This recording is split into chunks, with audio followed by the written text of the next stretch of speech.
Hi, this is Dr. Stabio. I'm going to start with one important question. Why should I care about a spongy 3-pound mass of tissue in the skull? Well, the reason is because there are over 500 disorders of the nervous system, more hospitalizations than any other disease group. The CDC, as of the time of this recording, reports that there is 1 in 6 Americans, roughly 50 million, affected each year by a neurologic disorder. No matter what clinical practice you go into, you will work with patients with neurological disorders. And that's not even counting mental health disorders. The CDC reports that 1 in 5 Americans, so 50 million, will experience a mental health disorder in a year. And this is one of the leading causes of disability in the US. It's very important for us to learn about the brain and how it functions. So let's get started. The neuron is the building block of the nervous system. Here's a fluorescence image of a neuron from a mouse retina that I filled with a fluorescent dye. You can see that it has this characteristic and beautiful shape where there is a cell body or soma in the center that has the nucleus that includes all the machinery of the cell. And there's this long cable that conducts electrical signals called action potentials onto the next neuron. There's receiving antenna, which are called dendrites, and they have little dots on them, which are spines, which are connections where one neuron will make a synapse or a connection to the other neuron to transmit the information. There are about 86 billion neurons in the brain and an equal amount of supporting cells, such as glia or meningeal cells, each with up to 10,000 connections to other neurons. This is incredible. It's been compared to a computer with a 1 trillion bit per second processor. It's beautiful. Let's do a little terminology. When neurons bundle together, they get named in certain ways. So the cell bodies of a neuron, when they bundle together, they're called nuclei. That can be kind of confusing because you're like, I thought the soma had a nucleus inside of it. Yes, that's true. There is a nucleus inside the soma. But when these somas bundle together in certain regions of the brain, it's called a nucleus. So this is the caudate nucleus, the putamen nucleus. There's a thalamic nucleus. And then the cell bodies, when they bundle together on the outside, right, they form what's called the cortex, which is Latin for bark. Now, whether or not you're talking about the cortex or the nuclei inside the brain, that is called gray matter because it looks darker when you cut a brain and look at the color itself. Whereas axons, when they bundle together, they are called tracts if it's in the CNS. We'll get to that in just a minute. Or nerves if it's in the PNS. But the axons, because many of them are myelinated, they look whiter in appearance. And so they're called white matter. So again, in the CNS, collections of cell bodies are called a nucleus or cortex. In the peripheral nervous system, those collection of cell bodies are called ganglia, or singular is ganglion. Collection of axons traveling together in the central nervous system, the CNS, is called a tract. And in the peripheral nervous system is called a nerve. So you don't ever want to say that you actually have nerves in your brain. You don't. You have nerves coming off of your brain, but not in your brain, because the central nervous system consists of the brain and the spinal cord. Let's actually look at that division right now. So the nervous system is divided into the central nervous system and the peripheral nervous system. The central nervous system consists of the brain, which is the cerebrum, the brainstem, and the little backpack on the back of the brain called the cerebellum, as well as the spinal cord. The peripheral nervous system consists of cranial nerves, which are nerves on the surface of the brain, and spinal nerves, which are nerves that come off of the spinal cord. This is a beautiful dissection from a cadaver donor by one of a modern human anatomy students, Shannon Cran, and the photo is by Lisa Litzenberger, and it shows the nervous system in block, which is quite beautiful to appreciate. Now let's continue with divisions. Now we can continue to divide the peripheral nervous system into somatic, which is things that pertain to the body, versus like bones or skeleton, versus visceral, which is the inside stuff, such as the internal organs. And within each of these divisions, we can separate those into nerves that are either motor or sensory. Motor nerves are usually leaving the central nervous system, and they're called efferent. This is nerves that are leaving the central nervous system and going out to the periphery. Sensory nerves are coming from the periphery and going into the central nervous system. They are called afferent. So you have motor and sensory nerves that are taking care of things like skeletal muscle and skin, and you have visceral neurons that are both motor and sensory. So motor command to your gut, sensory information from your gut, like when you have a stomach ache, right? And these are visceral. Now, the autonomic nervous system technically is a division of the nervous system that is visceral motor, right? Now, of course, visceral sensor information feeds into the autonomic nervous system, is important for regulating the nervous system. But in terms of semantics, we're going to call the visceral motor nervous system the autonomic nervous system. And it sends commands such as that are either sympathetic or parasympathetic. Sympathetic is fight flight. If you're preparing to run away from a bear, you go into fight flight and you divert blood into your skeletal muscles and away from your organs, such as your digestion organs. You're going to increase your heart rate, open your airways, dilate your pupils, and prepare to fight flight. In contrast, the parasympathetic, or rest and digest, is important for digesting your food. So you're going to reduce your heart rate. You're going to, your eyes don't need to be dilated. You don't need to collect all that light. So your eyes will go back to a place of sort of regular constriction. Your lungs will go back to a normal state, and the blood and energy will be diverted into your digestive organs, where you can digest your food. Now, if we go back over to the central nervous system and we talk about the brain, we can divide the brain into developmental divisions, right? And you'll hear these terms called prosencephalon, this is the forebrain, mesencephalon, the midbrain, and rhombencephalon. Developmentally, these divisions ultimately end up in 5. Cephalon means brain or head, right? And telencephalon is at the very top. So this is things like the cerebral cortex, the basal ganglia, hippocampus, and amygdala, everything you think about in the cerebrum proper. Inside, deep inside the brain, there's a diencephalon. That will develop into the thalamus, hypothalamus, epithalamus, and subthalamus. And then mes, met, mi, from superior to inferior, are the brain stem. So mesencephalon is midbrain, metencephalon is the pons and the cerebellum, and myelencephalon is the medulla. We'll look at the images of these things later on in a different video. Just be aware that there are ways of dividing in the nomenclature of the brain in terms of their central versus peripheral versus their functional divisions like motor or sensory, and also in terms of their developmental divisions. Now, I want to talk briefly about anatomical directions, because when you're looking at a brain in the lab, whether it's an anatomy lab or a pathology lab, or whether you're looking at it from a radiographic perspective in a CT or in an MRI scan, you need to be really careful about the anatomical directions that you use.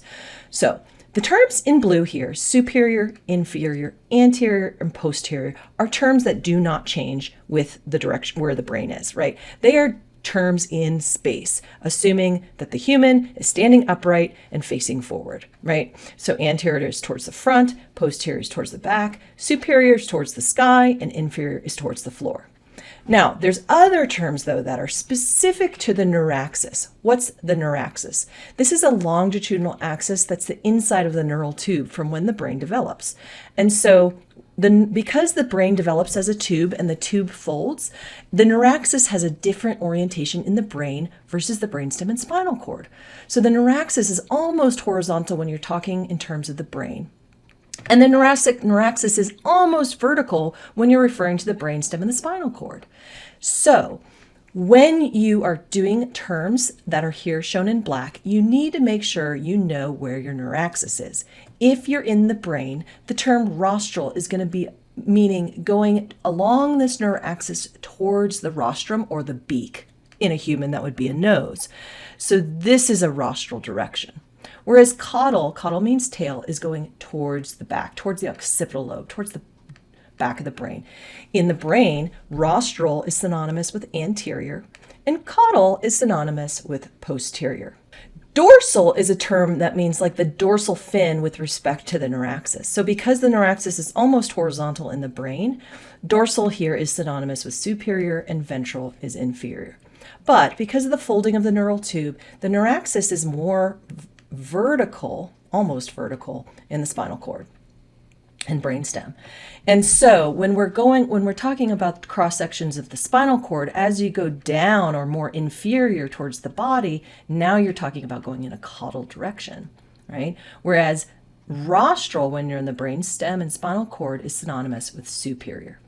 Similarly, when you're in the spinal cord, ventral is synonymous with anterior and dorsal is synonymous with posterior. If this is confusing, you just need to draw this a few times. And remember that the terms in black here are always in reference to these lines, the neuraxis, where the terms in blue don't change. They are the terms in space. Some other terms that are important to know here, we're looking at a helicopter view, a dorsal view of the brain, and lateral is going to be more towards the outsides, where medial is along the midline. Anterior and rostral, like I said before, right? Anterior and rostral are going to be towards the front of the brain, and caudal and posterior are going to be towards the back of the brain. Now that's going to change when these terms will change when we're in the brainstem and spinal cord. But these are the terms we're going to use when referring to the cerebrum. All right, two other important terms are contralateral, which is opposite side, versus ipsilateral, which is same side. So this is important because there's laterality to the function of the brain. For example, the left hemisphere, shown in this little cartoon sketch of a man, is contralateral to the right hand. And that's important because we know that the motor cortex and the somatosensory cortex on the left hemisphere actually controls and collects information from the contralateral body. We'll get to that later on. Here's the line going down the midline that separates. Another anatomical term that's very important, especially when you're looking at radiographic images or pathology slices, are planes of section. So when you cut the brain along this plane, that's called a coronal slice. Sometimes anatomists call that frontal, but for the most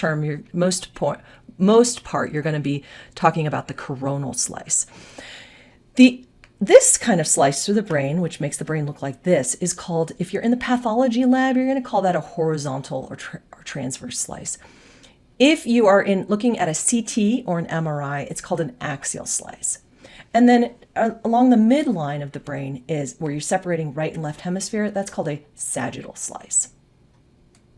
Okay, so the brain in the human is highly folded because to increase the surface area of the brain that's trapped inside this bony skull. The folds or ridges are called gyri, plural, singular is gyrus. The grooves inside are called sulci, which is plural, or singular would be sulcus. And they are named. So this one right here that's separating the frontal lobe from the parietal lobe is called the central sulcus. Another name for it is the Rolandic fissure. A fissure is just a very big sulcus. This one here, separating the frontal parietal lobes from the temporal lobe, is called the lateral sulcus, sometimes called lateral fissure because it's a really big sulcus, or named after Dr. Sylvian, the Sylvian fissure. Like I said, these sulci, these big ones, separate the four outer lobes of the cerebrum. This is frontal lobe, parietal lobe, temporal lobe, and occipital lobe. Down here, we have cerebellum and spinal cord. Now, all of the gyri are named, and they have corresponding numbers called Brodmann numbers. I'm going to mention a few of these that are very important to learn. The first is the post-central, so it's behind or posterior to the central sulcus, the post-central gyrus. This is the anatomical term. Functionally, this is home of the primary somatosensory cortex. So anything that you feel with your sense of touch, whether it's light, touch, pressure, vibration, proprioception, pain, or temperature, will go to this cortex. This is the left hemisphere, so that's going to carry information from the right side of the body. Numerically, this is called Brodmann area 1, 2, 3. Technically 1, 3, 2, but I'm going to just put it in numerical order as Brodmann area 1, 2, 3. Rostral or anterior to the central sulcus is the precentral gyrus. This is the anatomical term named by where it is on the brain. The functional term is called primary motor cortex. I remembered this because motors in cars are typically in the front of the car, right? So you can think that the primary motor cortex is in the front of the brain. It's part of the frontal lobe, in fact. Its number is Brodmann area 4. You can remember that because a motor vehicle has 4 wheels. Now, if you tuck your fingers inside the Sylvian fissure and you put your hand in there, you would stick your palm down. So this isn't actually on the surface here, but it's actually inside. I can't really draw it very well on this two-dimensional image. But inside the Sylvian fissure, in the temporal lobe, is the primary auditory cortex. That's important for your sense of hearing. And then in the front of the frontal lobe, so the prefrontal cortex, is an important area for planning, decision-making, working memory, as well as inhibition. People who've had damage to the frontal lobe, like Phineas Gage, for example, who had a rod drive through his frontal lobe from a accident working on a railroad, have problems with their personality, with inhibition, and with their working memory. These areas here are called the somatosensory, auditory, and visual association areas because we don't really experience life in isolation. We blend our senses together, and that's done in the somatosensory, auditory, and visual association areas. Now, if you take the mid-sagittal cut through the brain, through that here, there's another sulcus right here. It's this wavy sulcus. It looks like a wave. It's called the calcarine sulcus. And it's the home of either side of this calcarine sulcus is the primary visual cortex, which is important for vision, or Brodmann area 17. I always think on the banks of the calcarine sulcus, I saw a beautiful thing, right? And so that's how you can remember that the visual cortex is here in the occipital lobe. Now we're looking at a helicopter view or a dorsal superior view of the brain. This would be the patient's left hemisphere. This would be the patient's right hemisphere. These two hemispheres are divided by a very big fissure called the medial longitudinal fissure, named because of exactly what it does. It's along the midline and it's longitudinal. This is important because the separation down the medial longitudinal fissure separates the right hemisphere, which controls and processes information from the left side of the body, from the left hemisphere that controls and processes information from the right side of the body. Remember those terminology, the contralateral terminology that we mentioned previously. Okay, so many of us have learned about the four lobes, and they're teaching this in kindergarten now, which I think is great. But many people don't know that there's actually more than just those four lobes, and they are hidden. There's two overlooked inner lobes that are the insula and the cingulate. You have to really dig into the brain to see them. So to see the insula, you have to dive into the sylvian fissure and open it up. So here is a tool that's been used to pull up on the parietal lobe and dig inside. There is a cortex. Insula actually means island. So it's like this island of cortex hiding inside the brain. Insula is so important for many different functions. Two very important functions are taste, so taste processing, as well as empathy, being able to put yourself in somebody else's shoes and imagine or experience what they're experiencing. We can put those two together. When you watch somebody eating something really yummy, you can almost taste it yourself, and that's the insula. Now, this is the lateral surface of the brain. That's how you find the insula. To find the cingulate, you have to go to the medial aspect of the brain and look at the mid-sagittal slice. Around the corpus callosum, which is this big commissure connecting the two hemispheres, there is a belt of cortex here shown in red. And that cingulate actually means belt in Latin. And so this is a belt of cortex. This is really important for the limbic system, which has a lot to do with your emotional regulation and processing, as well as memory. So let's do a quick summary. In a cartoon brain, what's shown in blue is the frontal lobe. This is important for voluntary movement because we know we have our prefrontal cortex with the motor control. We didn't talk about this, but we will in another video. Language production is Broca's area, which is this part of the brain. Comportment, meaning general personality and the way you handle or carry yourself, executive function, problem solving, motivation, and inhibition, stopping yourself from doing something that's inappropriate.